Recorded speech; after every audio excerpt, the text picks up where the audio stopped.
This is Call of Duty World at War, the game that started it all back in 2008, with zombies grabbing you, throwing you, and the ray gun being iconic. Kinda. In this video, I went back to play Nacht der Untoten, where there's nothing but loud screams and a mystery box. Verruckt, an abandoned asylum which is still today seen as one of the creepiest maps in Call of Duty Zombies. Numa, a swamp-filled nightmare which introduced us to the very first wonder weapon, the Wonderwaffe DG2. And the Riese, which is one of the most iconic experiences we have had in the history of Call of Duty Zombies, introducing the legendary Pack-a-Punch machine. This game is a childhood memory, which was so scary I couldn't even get past round 4. And has such a big influence in the Call of Duty community, it is always a very special moment to play it back time after time. And now, in 2025, I have revisited this masterpiece to see how far I can survive in every map after all these years. So sit back and enjoy.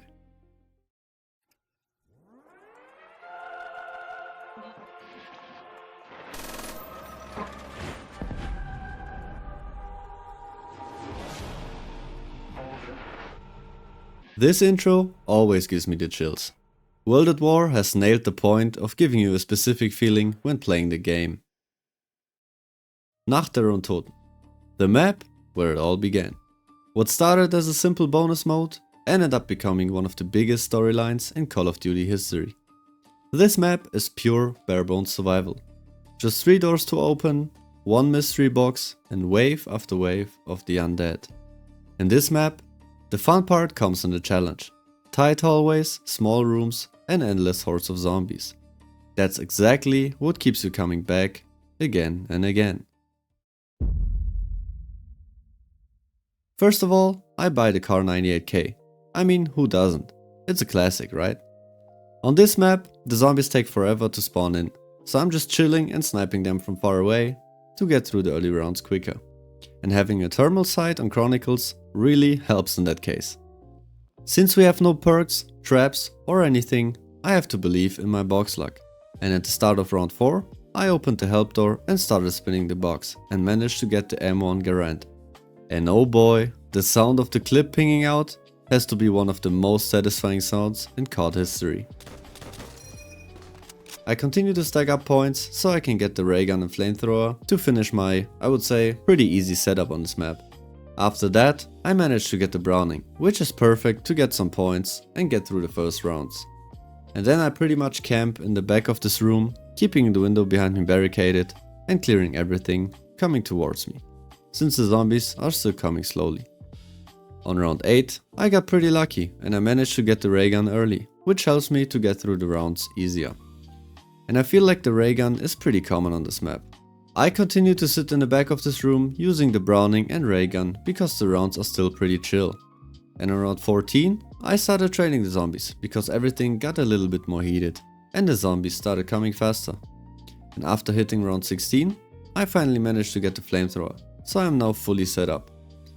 I had some pretty close calls here and there because I'm still not used to the World at War zombie mechanics grabbing you. And since I have no perks, it's a 2-hit down, which is crazy compared to the newer Call of Duties, where we are absolutely not used to it anymore. And I don't know about you guys, but in this game specifically, I still get jump scared when I turn around and the zombie is hitting me. There is something scary about the World at War zombies. Anyone else feels like me here? You can type it in the comments. I pretty much train in this room and use the ray gun or the flamethrower to get through the rounds. I have no idea what the actual high round strat for this map is, but I'm just playing like I have always played this map, which could be a good or a bad idea. It depends. But I made a mistake by running towards the door where the zombies were rushing through, and there is no chance to run through them while they grab you. And I panicked and tried laying down, because I saw this as the best option, but I ended up getting caught. And honestly, round 25 with no perks and not playing for a long time, I'd take it. Verruckt, the most terrifying zombies map known to man. In fact, it has such an ambience that even now, years later, I still have moments where I get jump scared by sprinters. Just like back in the days, playing it when I was younger. And maybe even worse. Of course I bought the car 98k again. I mean, it's a no-brainer at this point, right? The zombies spawn a little bit faster on this map, so I shoot my way through the early rounds quicker. I also spawned on the Juggernaut side, which is good I think. I mean, I have no clue if it's better or not, but I like spawning on this side. I freestyle this map because Verruckt is probably my least played map on World at War, so I have no actual strategy I'm following, so I'm just going to play like it comes, you know? I'm staying in the spawn room to gather some points before I move at the start of round 4. And I buy the MP40 instantly, because there's no way I will fight a sprinter with the car 98k. I stand here at the window by the stairs to gather some points for the mystery box because it's right behind me. And by round 6 I move on to turn on the power and spin the mystery box. And with the first hit I managed to get the PPSH, which I personally love to use in World at War. I actually forgot to turn on the power, and thank God I remembered, because I did not want to see the look on my face when I'm standing in front of Juggernaut while it's turned off. I fought my way back to spawn to buy Juggernaut at the start of round 7. And then I went ahead to spin the box again and managed to get the ray gun out of the same box cycle. And as I've said on Nacht der Untoten, I think on World at War, the ray gun's pretty common. I rushed through the rounds pretty quickly by standing here in the early game, but I knew sprinters would eventually trap me here. So I needed to move on and move to the speed cola room, which has more room for me to sit in. By round 11, the sprinters started to come more often and I need to watch out. I don't know about you guys, but the addition of the sprinters, especially being on Verruckt, is madness to me. They are so scary and it makes the map so much harder, it's crazy. I get my first red screen here, and as you can see, they hit so fast on this map and it's so hard not to make a mistake even on such a low round. And I nearly shit my pants right there, and thank God the last sprinter did not hit me, even though I aimed like a professional COD player. And by the way, I don't know if you noticed, but there are no zombies coming from the window behind the speed cola machine. Maybe you can type it in the comments if it's a glitch or whatever, because I don't know what I did wrong. Or right, it depends. Because of that, I had a brilliant idea to stand in front of the room to kill the zombies faster. Because no zombies were coming from behind, right? And because the sprinter zombies are so fast, I got splash damage so hard, I got sent back in the menus in world record time. So round 16 on Verruckt is pretty bad I guess. But as I've said, I have not played this map very often on World at War, so I guess it's a small W. Numa, the map where it all started coming together. This is where we got introduced to our main crew for the first time, with Tank Dempsey, Nikolai Belinsky, Takeo Masaki and Edward Richtofen, and where the zombie maps started to have cryptic messages forming the storyline we know today. I'll be honest, I didn't play much Numa back in World at War, so this run was pure freestyle, just like in Verruckt. Starting in the first room, I tried to cut the boots of Peter, without success of course. I mean, who hasn't tried this once? I picked up the Arisaka, which was exclusive to this map, and sniped the slow zombies. And just like in Nacht der Untoten, the zombies are taking forever to get to the barriers, so the Arisaka is helping me a little bit there. But the good thing is, the mystery box is near spawn on this map, so I instantly got there and got the Magnum, which is okay for the start I guess. And as round 5 rolls in, the dogs are coming in, which were first introduced on this map, and man, they hit hard in World at War, and I forgot about that. Racking up points should be pretty easy on this open area here, right? Well, I actually panicked here a little bit, because I thought the zombie's grabbing me here. I opened the first hut on round 7 and I got Speed Cola. I won a jug, but Speed Cola's not bad either, but I still have to watch out for the 2-hit down. The second hut gave me Quick Revive, which is completely useless on World at War solos, so I was not happy about it. In the storage hut, I got Double Tap. And I think the game tried to make this early game as hard as possible for me, which is pretty hard on this map since it's very easy. So in the second dog round, I had to clench my cheeks and survive it without jug, which is low-key scary on World at War with the dogs coming. But after surviving it, I went to the doctor's quarters and got jug on round 11, which pretty much makes this map very easy at this point. I then proceeded to farm points near the Flogger Trap to get the Wonderwaffe DG2, which was first introduced on this map and was pretty much the last thing I needed to set up. And I missed this nuke, just like a real zombies veteran right there. the box moved, so I had to go to the comms room and got the Wonderwaffe on the first hit there, so I'm pretty much set up on round 12. I then trained at the Flogger Trap and used my Wonderwaffe for the zombies pretty much for the next rounds. And I don't know about you guys, but honestly, this map doesn't feel as challenging as the others in World at War. Maybe that's why I never played it this much. I basically just train the zombies in a circle and shoot 3 Wonderwaffe shots and the round is over. And this has also to do with the 24 zombie limit on World at War in solos, but also with introducing the Wonderwaffe and having this much space near the Flogger Trap, it makes the game pretty easy. I had some close calls here and there, because I still didn't get used to the zombie grabbing mechanic in this game. But of course, I didn't learn from my mistakes and got trapped again on round 23.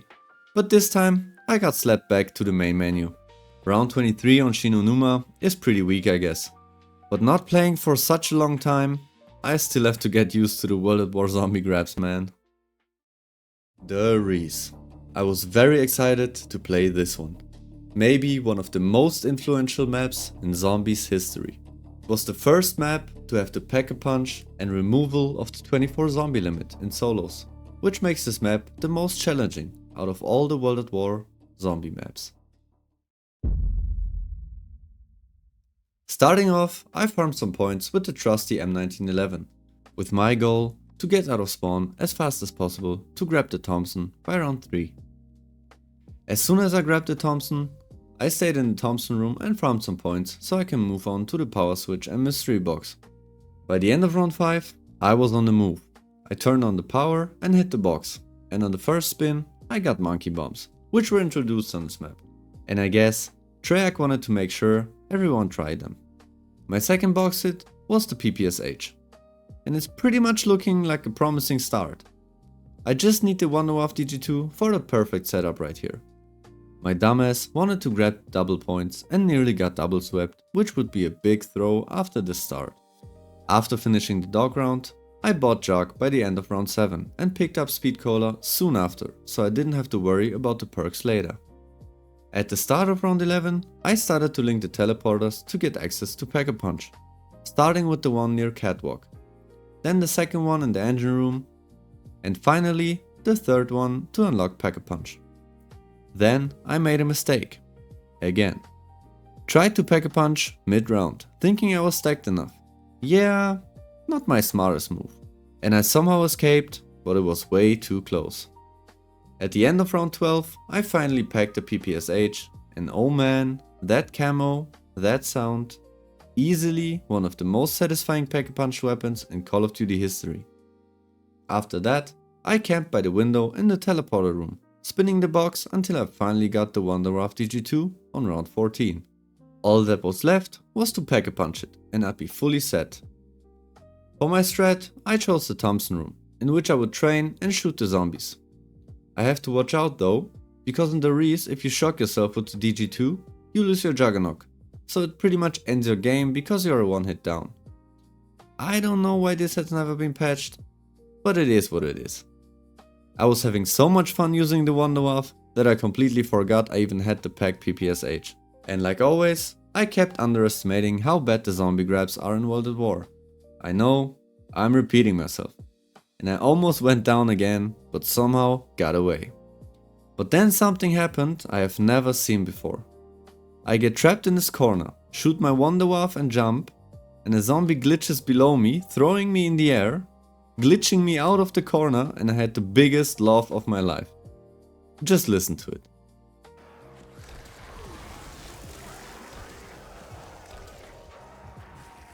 What the f happened? Yeah, I actually don't know what happened there, but it was funny, so I just kept on going, I guess. And just like a deja vu, I get trapped again, and this time I was not so lucky and go down on round 21. I had a lot of fun on this one, and I can imagine myself playing World at War again. Round 21 in the Riese is not so good either, but as I've said, I have not played the game for a long time, and I was just playing it for fun, and I guess I'm happy about the results. Man, nothing feels quite like the old maps. If you grew up on this too, drop a like and tell me what your favorite World at War Zombies map was down in the comments. This was my first video and I would appreciate any comments regarding my video style, as I have much more things planned and I want to keep you entertained and make every video the best as I can. Subscribe if you want to see me playing the Black Ops Zombies maps, because we're just getting started.